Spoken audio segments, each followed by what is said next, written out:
Everyone, regardless of their sex, age, gender, race, or socioeconomic status, can suffer from a mental health issue. Like any medical disease, disorders can range in severity from moderate to severe, and many different things can lead to an illness. Because of their altered thoughts, moods, or behavior, people with mental disorders have a difficult time adjusting to daily life. Here are the top 10 most common mental health issues. Number 10. Depression. Depression is characterized by overall feelings of melancholy, a loss of interest in things that were once enjoyed, feelings of weariness, difficult to focus, as well as changes in sleeping and eating routines.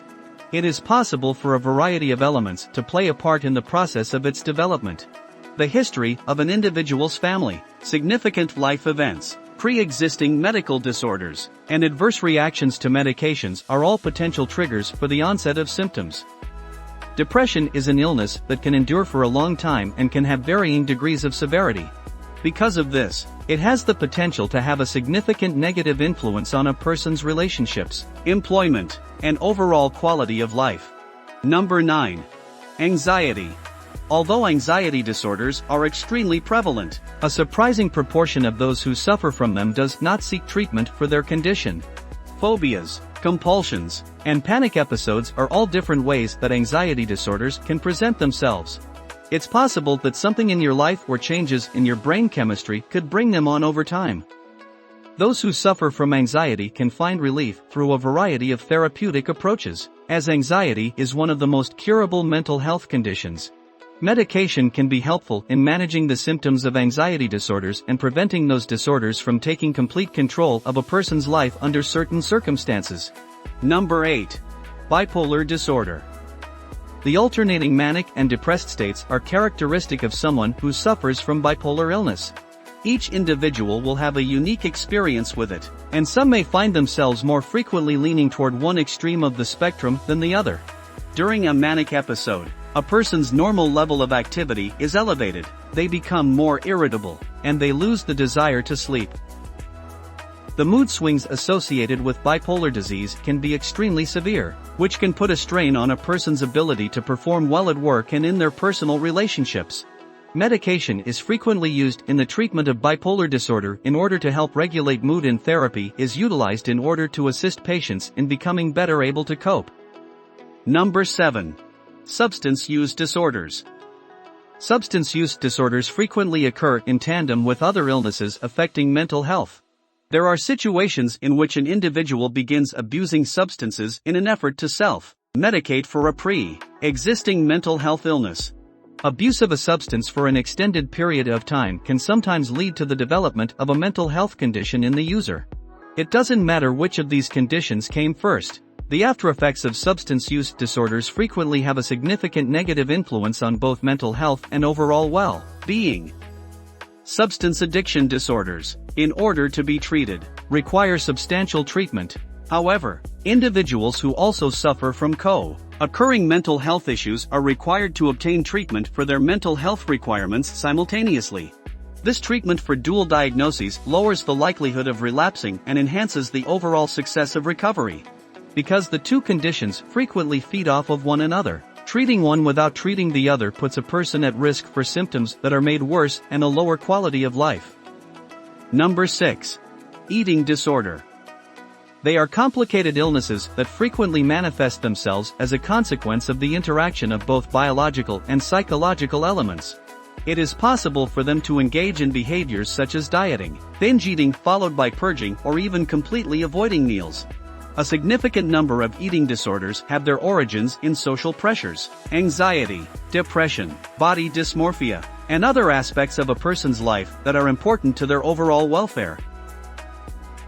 The therapy of eating disorders frequently involves the treatment of various underlying mental health issues that are responsible for the disorder's continued existence. The combination of psychotherapy and counseling with careful meal planning can assist a person in improving both their physical and mental health. Number 5. Schizophrenia.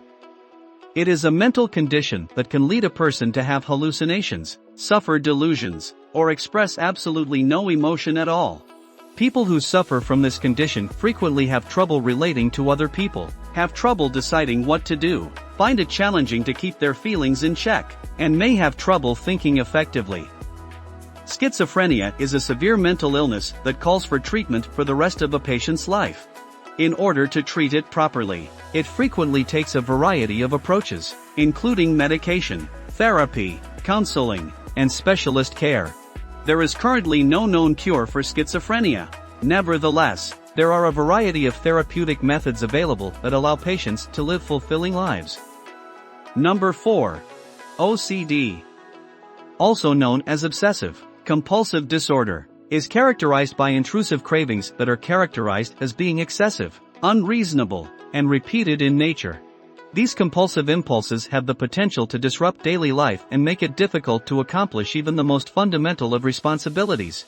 It is common for it to have its origins in anxiety, and in order to treat it, several sorts of therapy are required.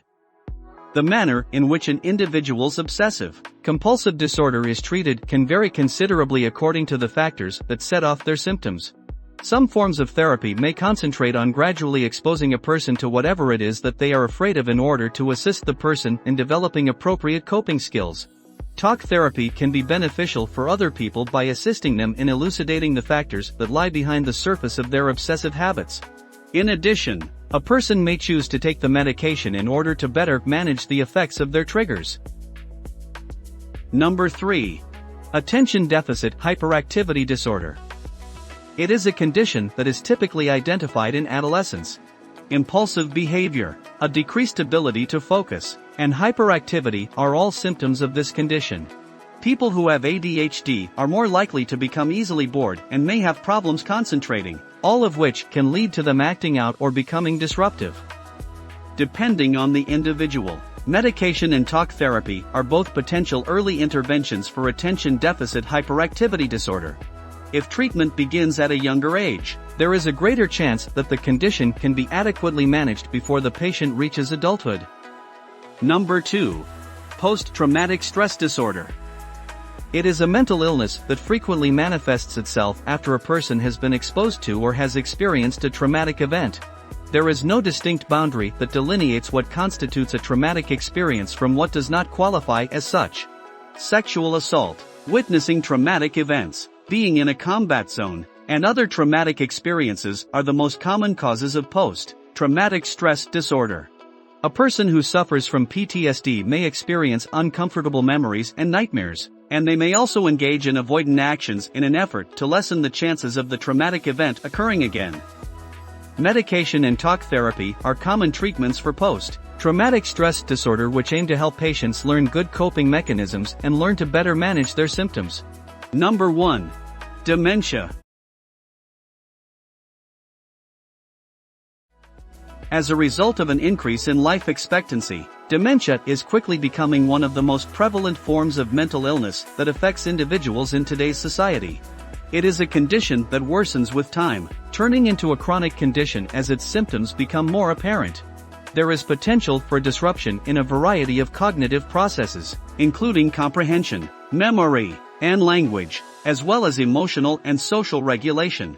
There is no known treatment or cure for dementia at this time, and the condition can be brought on by a wide variety of disorders. Every circumstance is one of a kind, and how a person's symptoms are interpreted differs from person to person.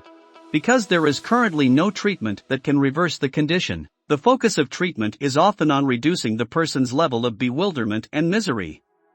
What do you think of our video? Let me know in the comments section below. If you enjoyed this video and want to hear from me again, be sure to hit that subscribe button before you go. Thanks for watching.